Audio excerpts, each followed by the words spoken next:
Inspiration chassidique du jour 27 Elul.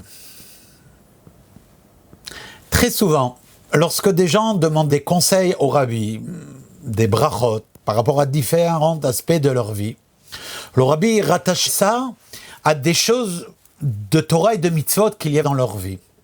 Il n'y a pas chez le rabbi ce qui est parfois plus courant dans d'autres cercles, les sgoulottes, faire des choses propices pour enlever le aïn hara ou quel qu'il soit, sans dénigrer ces autres approches. Mais chez le rabbi, pas de cette manière-là.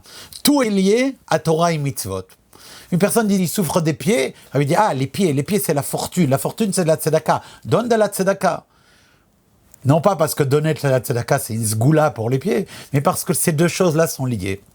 En effet, le rabbi en cela continue le chemin qui avait été tracé depuis Rabbi Shneur Zalman, l'auteur du Tanya, qui avait enseigné la chose suivante.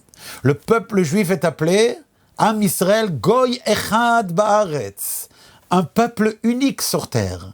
Et le Baal HaTanya avait donné l'explication suivante. Le peuple juif, même lorsqu'il est sur terre, même lorsqu'il s'agit de ses affaires terrestres, il est toujours en train de s'occuper du Echad, du Dieu unique. Il n'y a pas de choses uniquement, purement matérielles chez le juif.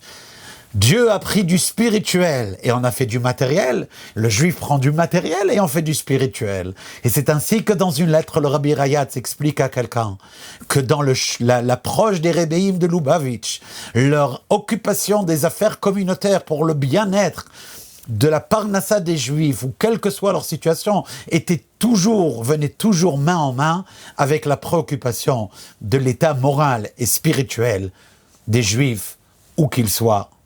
Parce que les deux choses vont ensemble. Goy Echad Baaretz. Le un de Dieu dans la terre.